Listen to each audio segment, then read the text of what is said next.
Africans speak so many languages? Because our history was never built around one center, one empire, or one clean border. That is the simple truth. People like to act surprised. But if you live here, it makes perfect sense. Communities grew close to each other, traded with each other, fought with each other, married across each other, and still kept their own speech. Over time, that creates layers. Not one language, many.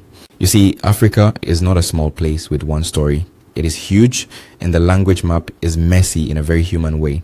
Estimates put the number of native languages somewhere between 1,050 and 2,100, and some counts go even higher. Nigeria alone has over 500. That is not a typo. So when outsiders ask why we have so many, the better question is, why would we have only a few?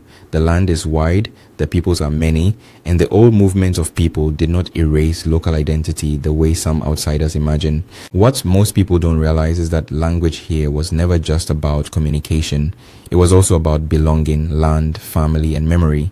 If your language disappears, a lot more disappears with it. Your jokes, your proverbs, your way of naming rain, cattle, respect, shame, praise. So communities held on. Even when bigger kingdoms rose, they often ruled over many tongues instead of replacing them. That is important. Africa had power, but power did not always mean one language swallowing all the others. Let me explain the trade-off. Having many languages is beautiful, but it also makes daily life harder in some places. Schooling gets complicated, government forms get messy, politics gets slower, translation becomes a real job, not a luxury. But the upside is real too. People grow up flexible. Many Africans switch languages without drama. Home language, town language, national language, maybe a trade language on top. That kind of mental movement is normal here. It is not confusion, it is survival and social skill. And this is important. Outsiders often confuse language with tribe, and tribe with race, and race with some neat old story that never existed. Britannica even points out that people have made bad classifications by mixing language with race and economy. That matters because once you start using the wrong frame, you start telling nonsense. Africa's language diversity is not a sign of backwardness. It is a sign of long, deep human settlement and constant contact.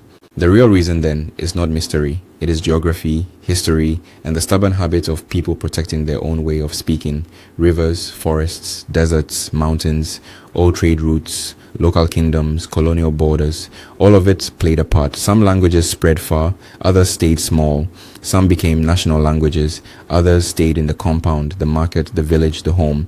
That makes us Africa, not one voice, many voices. And honestly, that is one of our strongest things, even when it makes life a little complicated.